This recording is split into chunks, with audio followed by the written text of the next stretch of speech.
शंकर शिव के मस्तक पर,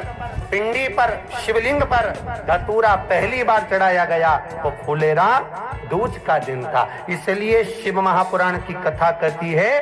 जिस दिन कोई मुहूर्त नहीं हो, कोई काम नहीं हो, उस दिन केवल फुलेरा दूज के दिन आप किसी भी दुकान का, व्यापार का, व्यवसाय का, जन्म का, आदि का कोई भी मुहूर्त कर लो, वो कभी ठप नहीं हो सकता, वो बढ़कर ही चलेगा। सारी जिंदगी के कांटे निकल जाते हैं, सारी जिंदगी के कांटे समाप्त हो जाते हैं फुलेरा दूज। कहते हैं दुनिया में सब दिन का दान, सब दिन का पुण्य समाप्त हो सकता है, और फुलेरा दूज का दान, पुण्य, सत्कर्म, भजन, कीर्तन, नाम स्मरण समाप्त नहीं होता। चक्कर आ जाते हो, अचानक गिर जाते हो, हापड़ी भराने लगती हो थोड़ा सा चलने पर, श्वास फूल जाती हो ज्यादा चढ़ने पर, उनके लिए विशेष है कि धतूरे की जड़ को, धतूरे का जो फल होता है उसकी जड़ महाराज निकाल कर, धोकर, उसको घिसकर शंकर भगवान पर उसका लेपन कर दीजिए। थोड़ी सी जड़ शिव जी पर चढ़ा दीजिए फुलेरा दूज के दिन। उस जड़ को पानी चढ़ाकर वापिस लेकर आ जाइए। जो मिर्गी का मरीज होता है, जिसको दमे की शिकायत होती है, श्वास की होती है, चलने में हापड़ी भरा जाती हो, फुलेरा दूज के दिन दोपहर के समय पर उसको वो जड़ केवल 3 या 4 बार सुगंध में सुंगा दी जाती है तो मिर्गी की बीमारी समाप्त हो जाती है, और जिसको दमा श्वास फूलता है उसको भी आराम लग जाता है। फुलेरा दूज के दिन उसके लिए नित्य आनंद का सुख दे जाती है। और भी ध्यान दें, जिसको बहुत भारी बीमारी हो, डॉक्टर कह रहे हैं कि ऑपरेशन की जरूरत है, ऑपरेशन कराना पड़ेगा, गांठ हो गई है, ये हो गया है, वो हो गया है, निवेदन है एक धतूरा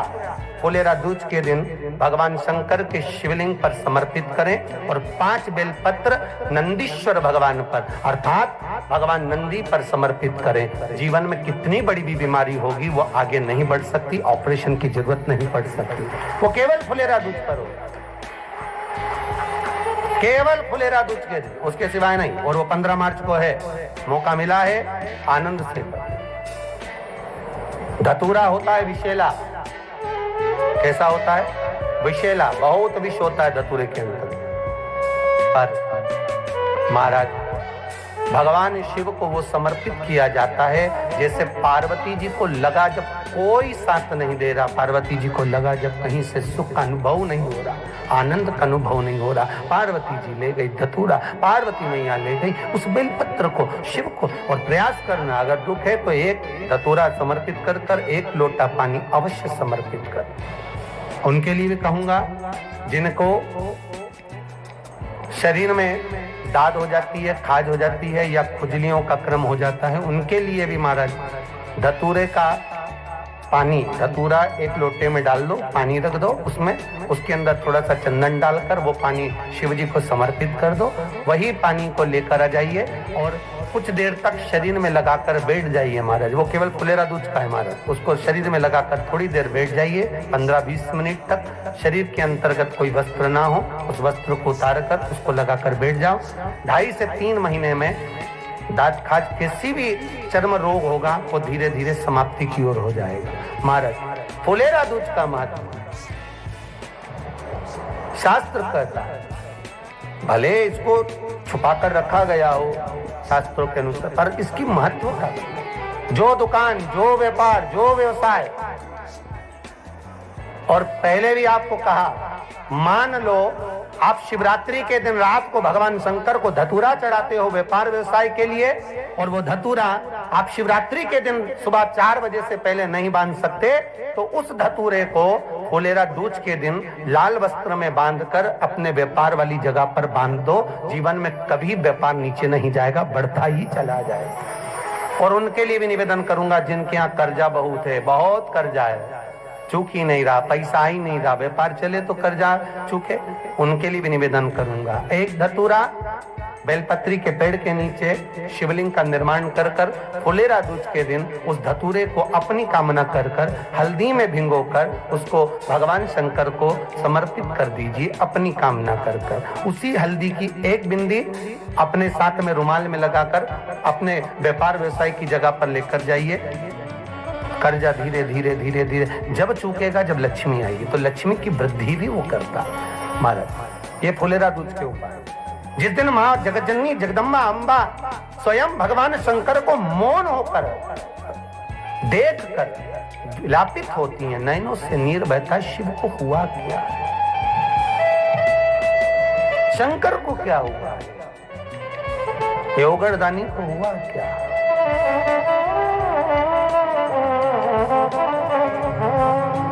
नयन जलता, मैं तो बैठी थी गंगा किनारे, मैं तो बैठी थी गंगा किनारे,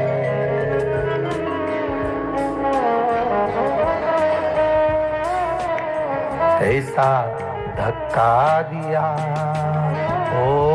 भोलेनाथ, दिल तुझको दिया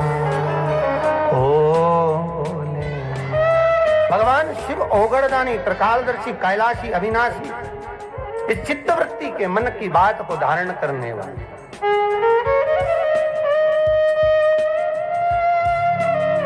जिन लड़का और लड़की का विवाह नहीं हो रहा है महाराज, विवाह के लिए बहुत परेशान हो गए, उनके लिए भी 5 बेलपत्र, 1 धतूरा, 5 शमी पत्र अशोक सुंदरी वाले स्थान पर, चाहे मंगल हो, चाहे राहु हो, चाहे केतु हो, सारे ग्रह भले अनुकूल है नहीं है, प्रतिकूल है नहीं है, वो अपने अनुसार उसको लेकर शमी पत्र, बेलपत्र और धतूरा हाथ की हथेली में रखकर, जिसका मंगल विवाह नहीं हो रहा, बहुत कष्टप्रद है, हाथ में रखकर अशोक सुंदरी, अशोक सुंदरी का स्थान सबको मालूम है ना,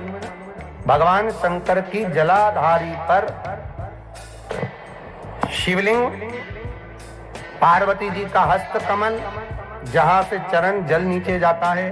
राइट भाग गणेश जी का स्थान, लेफ्ट भाग कार्तिकेय का स्थान, जलाशय में से, जलाधारी में से जो जल नीचे गिरता है बूंद बूंद, वो शंकर भगवान की 5 लड़कियां, जया, विषहरा, सामरीवारी, दोतली और देव, शंकर जी की 1 लड़की और अशोक सुंदरी 6 नंबर की, उसका स्थान, इन पानी जो जाता है उसके बीच में जो मोटी सी लाइन होती है, उस मोटी सी लाइन पर जो स्थान है वो अशोक सुंदरी का स्थान है। किसका स्थान है? अशोक सुंदरी। शंकर भगवान का संपूर्ण परिवार, जलाधारी माता पार्वती जी का हस्तकमल, चरण, राइट में गणेश जी, लेफ्ट में कार्तिकेय जी, बीच में अशोक सुंदरी, ऊपर से जो 1-1 बूंद पानी गिरा रहा है वो है शंकर भगवान की 5 लड़कियां, जया, विषहरा, सामरीवारी, दोतली और देव, शिव की 5। तो जिनका विवाह नहीं हो रहा, अशोक सुंदरी वाली जगह पर हाथ में लेकर वो धतूरे के साथ शमी पत्र, बेलपत्र समर्पित करें और बाबा से निवेदन करें, बाबा आपकी कामना पूर्ण, फुलेरा दूज करें। अशोक सुंदरी पर जो धतूरा चढ़ता है, वैसे तो अशोक सुंदरी पर धतूरा बहुत कम चढ़ता है, केवल एक फुलेरा दूज का दिन ही ऐसा होता है जिस दिन अशोक सुंदरी वाली जगह पर धतूरा चढ़ता है। अशोक सुंदरी